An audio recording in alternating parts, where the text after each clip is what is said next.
Rakyat ke kroni yang berniaga? Hari ini saya berada di lapangan. Kat sini adalah PJ yang happening.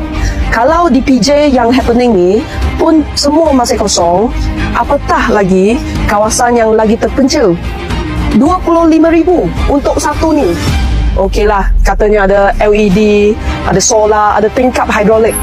Tapi berbaloi ke? Kementerian kata, oh, sambutan luar biasa. Tapi kena sampai suruh PBT isi kekosongan ni dalam 1 bulan. Kenapa? Projek ni dah dirasmikan pada 2023. Sampai hari ini dah 1 tahun 10 bulan. Kenapa masih banyak kosong? Jom kita tengok. Kim rakyat nak tahu siapa yang betul-betul guna ni, atau hanya kroni yang untung, rakyat dapat tengok je. Jadi